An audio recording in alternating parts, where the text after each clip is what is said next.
Hi BookTube. I'm here today with my November TBR. I'm just going to show you my shirt because I stated before I don't like it when you can't see, like you can only see like the top of what someone's shirt says and not the full thing. So this is the Jedi Advisory, the dark side made me do it. Yeah, so I'm just going to hop right into this because I'm going to attempt to do 30 books in 30 days in November. So there's 30 books to talk about. Most of them from the library, just because my shelves are a little chaotic right now. So yeah, and then I bought some new books and waiting on one or two more books from the library. And I got an ebook reader, or ebook book. Book and ebook. That's just what you say. Sorry, I'm going to be a little rambly and not coming to words because I'm coming off an overnight shift at like 16 hours and I didn't get any sleep on that shift, and then I only slept like 3 hours, so, and then I went out. So I'm a little tired, but I wanted to get this done. Anyways, so that book is Minor Detail by Adania Shibli, and she is a Palestinian author, and this book is about Palestinian versus Israeli tensions and stuff like that. So I have been interested since I first learned about the whole situation in like the early 2000s. So this is a book I would have read regardless of current events, because it may be like coming to the forefront now in media, but this stuff has been going on for like a really long time. So yeah, I'll be reading that book. If you saw my recent reads, my currently reading, I think I call it, I talked about books that I bought, and so let's go into those. LaRocca, I've been interested in finding out about this author or reading their books a bit more. Things have gotten worse since we last spoke in Other Misfortunes, especially because this last line, or this first line in the description, they said, a whirlpool of darkness churns at the heart of a macabre ballet between two lonely young women in an internet chat room in the early 2000s. And I was like, that's all I need to know, because I like was on the internet in those chat rooms around the same time and have fond memories of that time and the friends I made in chat rooms at that time. So that'll be interesting, see how that's done with horror. And then I got Kallocain by Karin Boye, and this is similar, both time period and topic, to Brave New World in 1984, where we have a totalitarian world state which seeks to crush the individual entirely. This was just like a random pick I picked off the shelves in chapters. I was just looking for like thin little books, and this one appealed to me. So my criteria this month was like books that are either like short stories or under 200 pages, or that I think are going to be fast reads if they're over 200 pages. Then I got to this one. This is How You Lose the Time War by Max Gladstone and Amal El-Mohtar, and this is like all over BookTube, and I'm not entirely sure what it's about. So I just know that I really want to read it because it just sounds really cool. Time War, like, I love Doctor Who, I love science fiction. This sounds interesting. I think for me it sounds similar in topic and the way it's going to address it to, correct me if I'm wrong, but to Hyperion by Dan Simmons. I don't know why, but I kind of get the feeling from that. Okay, I'm just going to go in no particular order through these. These are just what I have here in this stack. So this is a book of poetry, The Thunderbird Poems by Armand Garnet Ruffo. There's just some poems. I didn't find two books at the library that I wanted to read, so I went over to the poetry section, just picked up random stuff. So there's this one.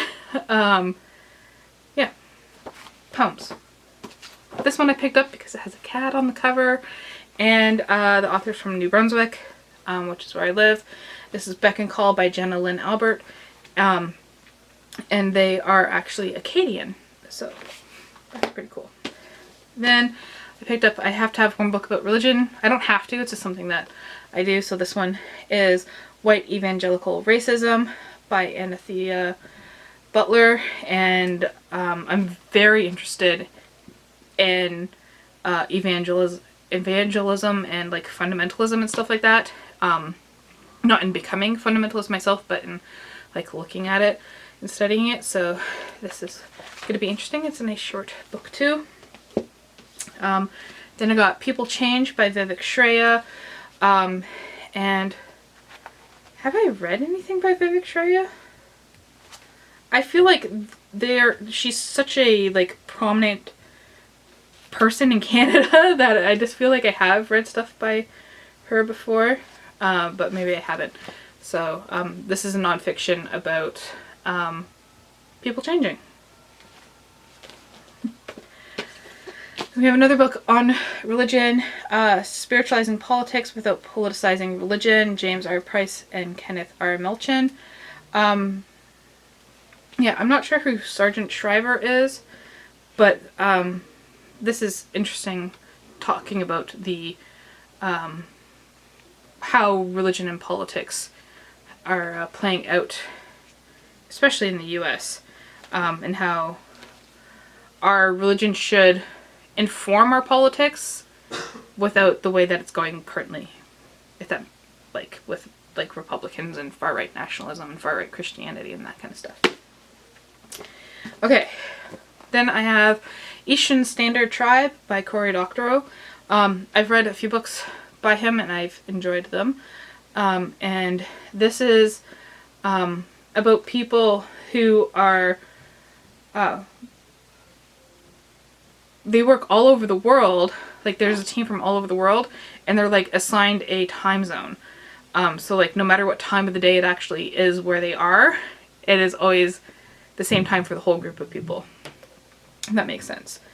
But it's also like science fiction dystopia. The last line here says, which might explain why Art finds himself stranded on the roof of an insane asylum outside Boston, debating whether to push a pencil into his brain. So, that's interesting. Then I got Chronicle of a Death Foretold by Gabriel Garcia Marquez. I was just looking for classic short fiction, and this one came up. I haven't read 100 Years of Solitude yet, so this will be my first Gabriel Garcia Marquez.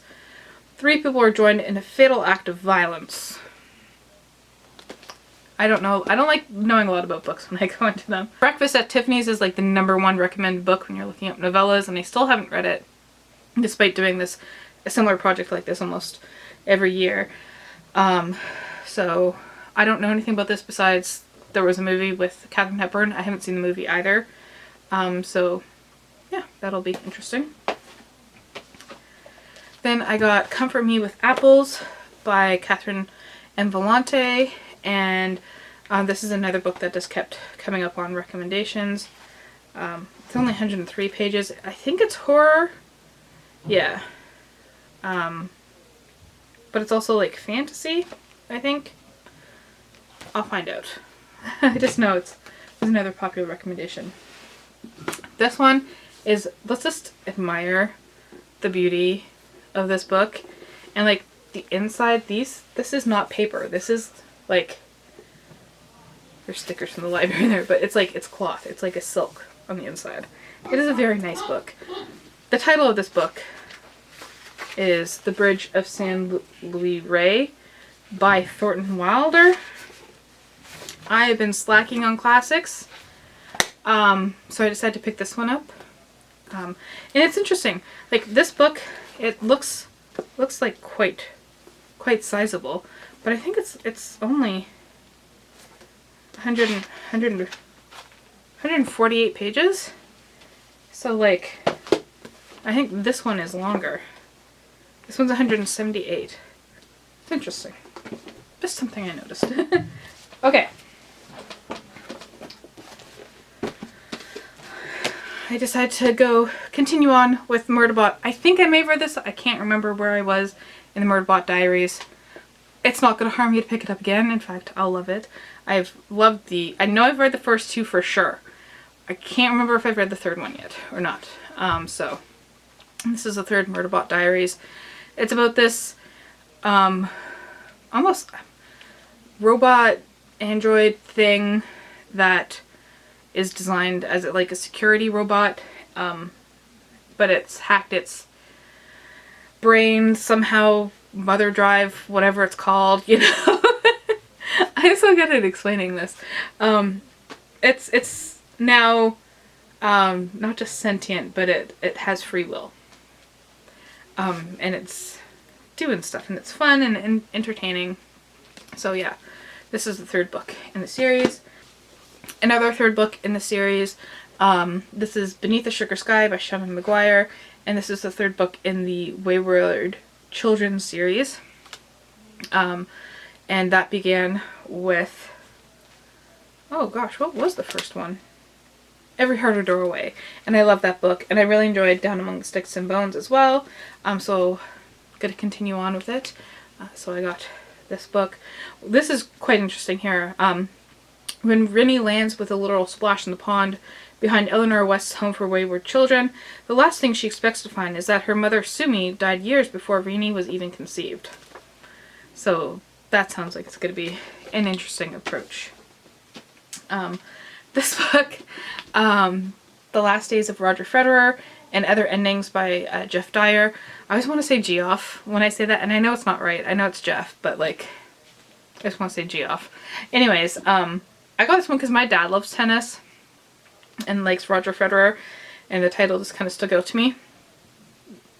And this is a more sizable one, so I'll probably save it for like a day when I have the time. It's 270 pages.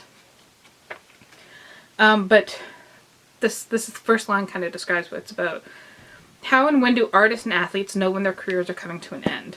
So just kind of like that decision to retire. So that sounded really quite interesting. Another classic short novel, I think this one is 87 pages. It's The Turn of the Screw by Henry James. ChatGPT actually gave me this book back when I did my AI generated TBR. It's a classic ghost story apparently. So we'll see. Then I got the second book in the Before the Coffee Gets Cold series. This is Tales from the Cafe by Toshikazu Kawaguchi. And the first book was just really kind of heartwarming and simple. This one's also 255 pages, but like the writing's big and the margins are big and the pages are small. And I read the other one in a day, so I should read this one in a day too. So this is about if you don't know, this book is all over, but if you don't know, it's about this cafe where you can go, and if you sit at a certain table and you order a coffee, you can go back in time to a particular time period, but you can't really do much, and you have to be back before the coffee gets cold. And I decided to give China Mayville another chance. I loved the first 3/4 of Perdido Street Station, like absolutely loved it. And like the last quarter really disappointed me. But so I'm giving him another chance. This is The Last Days of New Paris. This was a book that got recommended. It's a short book. Yeah, it's under 200 pages. It looks like it's chunkier, but it's not.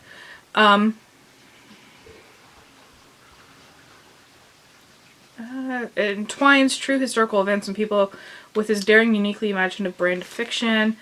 Okay, 1941, the chaos of wartime. Marcel, American engineer and occult disciple Jack Parsons stumbles onto a clandestine anti-Nazi group, including surrealist. I'm not going to read it. I don't like it when people do that, and I don't like it when I do it. So, yeah, I just don't know what it's about, but it came up a lot, and I just recognize the author's name. Next up is The Housekeeper and the Professor by Yoko Ogawa. And they don't. Oh no, I've been interested in reading some of their other works, but they are longer. This one's shorter, and this is about a